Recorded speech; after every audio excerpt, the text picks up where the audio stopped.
दोस्तों, आपको इस वीडियो में खुशामदीद कहते हैं। आज हमारा मौजू है अफ़साना, जिसको आज हम तफसील से पढ़ेंगे। दौर जदीद में इंसान की मसरूफ़ियत में मुसलसल इजाफ़ा हो रहा है।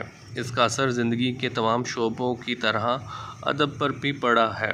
गुनागून मसरूफ़ियात में घिरे हुए इंसान का तकाज़ा ये है कि इसे कोई ऐसी चीज़ पढ़ने को मिले जो नहायत मुख्तसर वक्त में इसके ज़ौक़ की तस्कीन और तशफ़ी और इसके जज्बाती, नफसियाती और तफरीही तकाज़ों को पूरा कर सके। मुख्तसर अफ़साने इसी ज़रूरत की पैदावार हैं। अफ़साना या मुख्तसर अफ़साना किस्सा कहानी की वो शक्ल है जिसके लिए अंग्रेज़ी में शॉर्ट स्टोरी का नाम इस्तेमाल होता है। ये दास्तान और नावल के इर्तिकाई और तरक्की याफ्ता सूरत है। अफ़साना की जामिया तारीफ़ आसान नहीं, क्योंकि इसकी बेशुमार तारीफ़ें की गई हैं। फ़नी लिहाज से एक अफ़साने के लिए ज़रूरी है कि वो वहदत तासुर का हामिल हो। वहदत तासुर पैदा करने के लिए एक मियारी अफ़साने में सिर्फ़ एक मकसद पर ज़ोर दिया जाता है। अगर मकासद एक से ज़्यादा हों तो अफ़साने में बहुत सी फ़नी खराबियाँ पैदा हो जाती हैं। अफ़साने में तासुर की वहदत और इत्तेहाद कायम रहे तो इसकी तवालत भी करा नहीं गुज़रती, वरना कारी अफ़साने में दिलचस्पी महसूस नहीं करता। इख्तिसार अफ़साने की बुनियादी खूबी है। बाज़ निकातों ने कहा है कि मुख्तसर अफ़साना वो है जो निसफ़ घंटे में पढ़ा जाए। बाज़ का ख़्याल है कि जो कहानी एक ही नशिस्त में पढ़ी जाए सके इसे अफ़साना कहते हैं। अफ़साने के लिए प्लाट ज़रूरी है। वाक़यात का आगाज़, इर्तिका, फिर अरूज, क्लाइमेक्स तक पहुँचना, इसके बाद एक मौजू नतीजे पर ख़त्म होना, इसी तरतीब व तंज़ीम का नाम प्लाट है। रमज़ो अमाया मुख्तसर अफ़साने की बुनियादी ख़ुसूसियत है। इनके बुनियादी ख़ुसूसियात के अलावा अफ़साने की फ़िज़ा बंदी, किरदार की सीरत कशी और अफ़साना नगार का उसलूब, मुकालमे और अफ़साने का अनवान वगैरह भी किसी अफ़साने के मेयार के सिलसिले में ख़ासी अहमियत रखते हैं। अगरचे मंदरजा बाला अफ़साने की खुद-व-खाल को उजागर करती है, इसके बावजूद अफ़साने की जामिया तारीफ़ इसलिए मुमकिन नहीं कि जदीद अफ़साने में बेशुमार तब्दीलियाँ आ चुकी हैं। उर्दू अफ़साने के जदीद अफ़साना नगारी अलामती अफ़साने लिख रहे हैं। उर्दू के जदीद अफ़साना नगार अलामती अफ़साने लिख रहे हैं। बाज़ ऐसे अफ़साने भी मिलते हैं जिनमें सिरे से प्लाट भी मौजूद नहीं। बाज़ अफ़सानों में शऊर की रो कार फरमा है, यानी अफ़साना नगार किसी ख़ास वाक़े को तसलसल के साथ बयान करने के बजाय इंसानी ज़हन और इसके शऊर की सफ़र की फ़िल्म पेश करता है। अफ़साना और नावल में फ़र्क।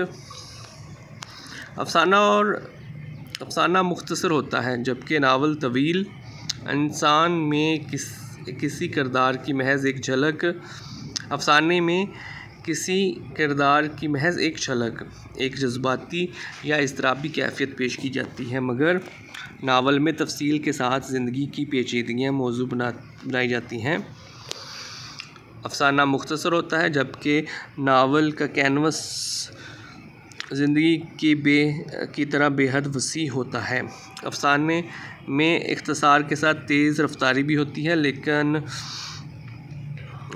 अफ़साना नगार इस मुसाफिर की तरह होता है जिसके पास वक्त कम हो, मुसाफत ज़्यादा, इसलिए वो रास्ते की रुकावटों को बर्क़ रफ्तारी से अबूर करता, कांटों से दामन बचाता और नदियों को फलांगता जल्द से जल्द मंज़िल मकसूद तक पहुँचने की कोशिश करता है। इसके बरअक्स नावल नगार को किसी मख़सूस वक्त के अंदर अपनी मंज़िल तक पहुँचने की जल्दी नहीं होती, चुनांचे वो हर तरह की रंगीनी से लुत्फ़अंदोज़ होता है और रास्ते की दिलकशी से दिलो नगाह को सैराब करता है। अफ़साने के किरदार बिलअमूम इर्तिका से आरी होते हैं, मगर नावल नगार अपने किरदारों की सीरत को तफसील से वाज़ह करता है।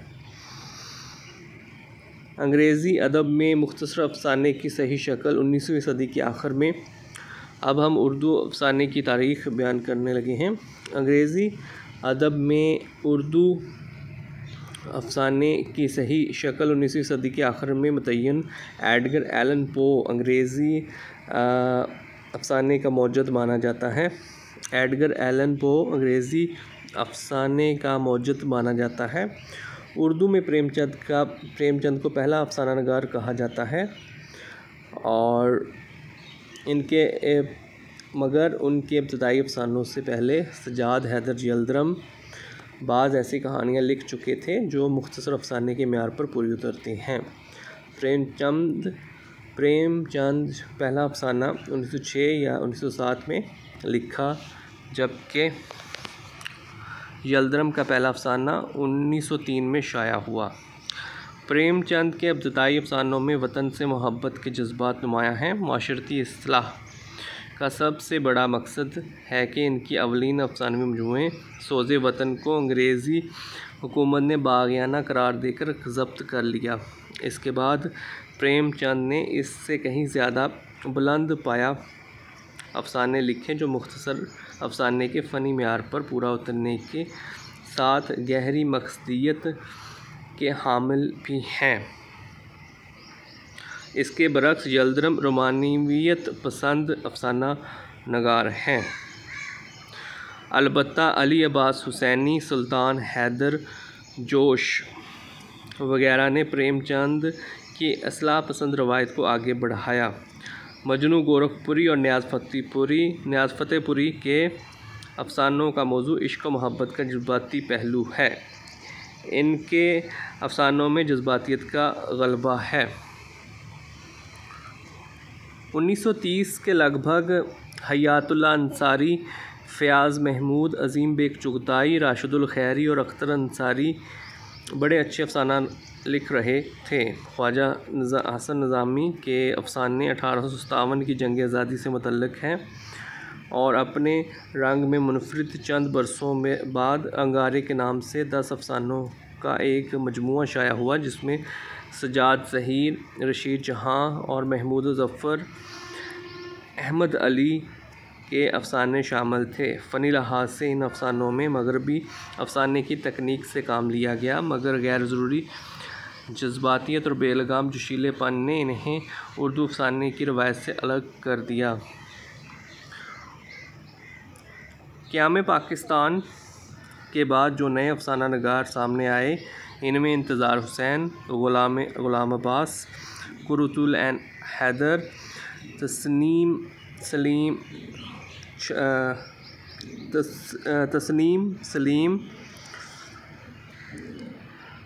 मुमताज़ मुफ्ती, ए हमीद, हाजरा मसरूर, शफ़ीकुर रहमान, खदीजा मस्तूर, जिलानी,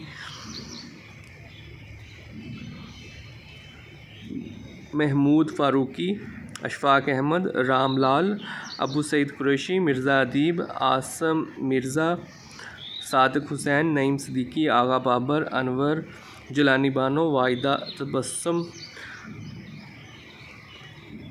और इनमें से बाज़ अफसाना नगारों ने अपनी अफसाना नगारी का आगाज़ तक़सीम से पहले किया था। इसके कुछ देर बाद बेशुमार अफसाना नगार सामने आए। उर्दू में अफसाना नगारी को बड़ी तेज़ी से मकबूल आम मिला और इसी निस्बत से अफसाने के मौज़ूआत में वसअत और तनव्वु पैदा हुआ। दौर हाज़िर में अफसाना फ़न की इंतहाई बुलंदियों पर पहुँच चुका है। दौर जदीद के अफसाने में अलामती रंग नुमायाँ है। करीब के ज़माने में शम्स आगा, रफ़ीक हुसैन, कासिम महमूद, अनायतुल्लाह, जोगंदरपाल, रामलाल, ग़ुलामुस्सकलैन नकवी, यूनुस जावेद, अल्ताफ़ फ़ातिमा, सलीम अख्तर, बलराज कोमल, मसूद मुफ्ती, हमीद काश्मीरी, सलाहुद्दीन अकबर, अनवर सज्जाद, कमार पाशी, बानो खूसिया, फ़रगंदा लोधी, मिर्ज़ा रियाज़, नवीद अंजम, रुखसाना सौलत, ग़ियास अहमद, एजाज़ भट्ट, रशीद अमजद, ज़काउर रहमान, क़यूम राही, हमीदा रिज़वी, निघत मिर्ज़ा और वगैरह ने इनमें से बाज़ अफसाना नगारों के अफसाने मजमूए भी शाया हो चुके हैं। तो दोस्तों ये थी अफसाना और अफसाने और नावल में फ़र्क, इसके अज्ज़ाए तरकीबी और इसकी मुख्तसर तारीख़। तो दोस्तों मज़ीद वीडियोस देखने और सुनने के लिए इस चैनल को सब्सक्राइब करें। Thank you.